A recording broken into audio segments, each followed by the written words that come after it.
Hey, hi friends, how are you today? Hope you are doing great.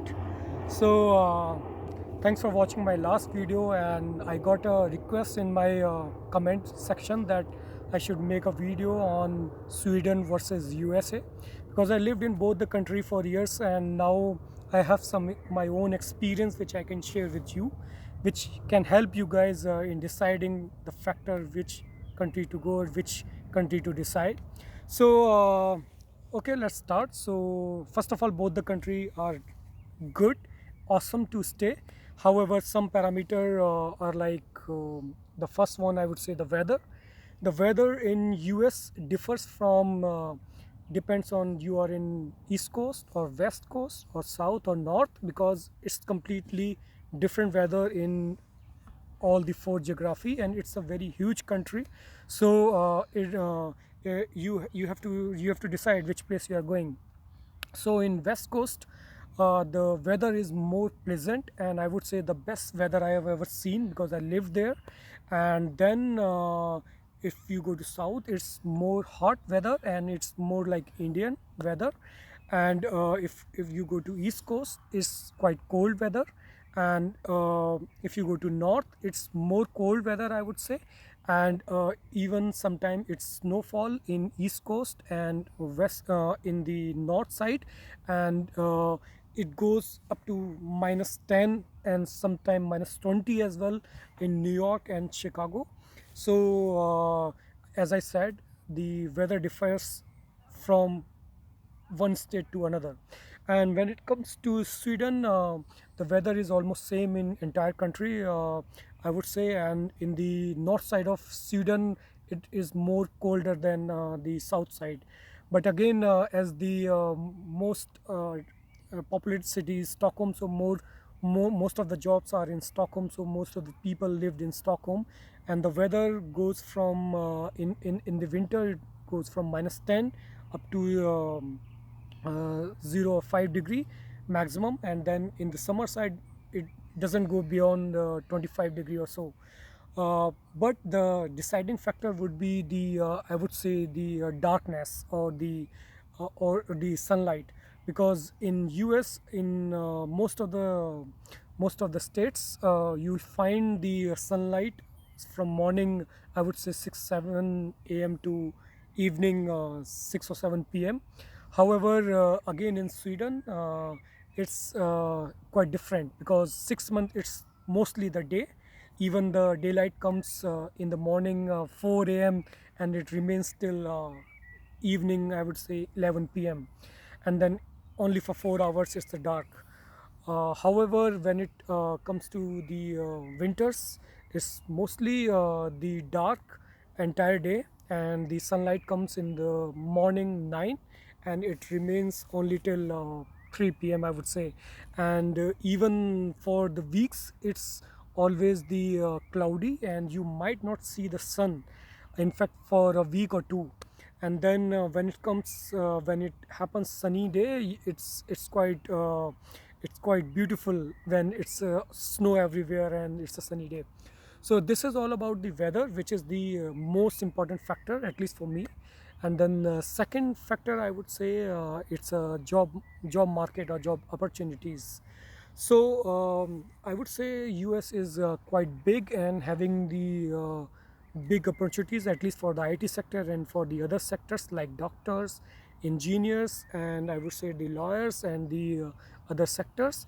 And also the market in the east coast differs from the west coast. In the west coast, where the Silicon Valley is in San Francisco, most of the Indian IT companies had their headquarters. As well as you will find it multicultural, and people from different countries you'll find. And it's always cosmopolitan cities. And when it comes to the east coast, it's most the financial sector, I would say. Most of the banking and the less IT and most banking sector is there. And in the Austin, it's emerging market for the IT, which is good in weather as well. So I would say the job opportunity is more in America. And when it comes to Sweden, it's emerging market. However, it has to be mature by the time. and also there's a huge requirement for IT professional, but the language barrier is there. So sometime the local company would ask you to have the Swedish language as your second language. And also the good part is the Sweden government provide you the assistance in learning the Swedish language, which can be also the weekend programs sometime, so you can do your job and learn the Swedish language. However, still it's not a barrier, complete barrier, because I would say 70 to 80% people speak English as their second language in Sweden. However, it's always good to have Swedish language as your second language here. Okay, so this is about job opportunity. The third thing is about the job security. So job security in Sweden, I would say, is better, because here is the labor union who take care of the employees, and also has the control over the deciding factor from corporate, because they have to get approval before deciding about their employees. And however, when it comes to US, it's not that great. But again, the other hand, you have the rotating market, so you have another options always open. So it depends if you are in IT or other sectors. So now the next factor would be the your salaries. Again, the salaries depends which place you live in US, because some states even do not have tax, and some states have tax up to 30 to 35%, like California. They have the tax around 30% slabs, and also in, like in Florida and some state, there's no tax. So it depends which states you are in. However, the savings at the end of the day matters, and the savings, I would say, almost equal if you go any states. And however, in Sweden, the taxes are pretty much high. It sometimes goes from 20% to 40%. The more salary you have, the more taxes you have there.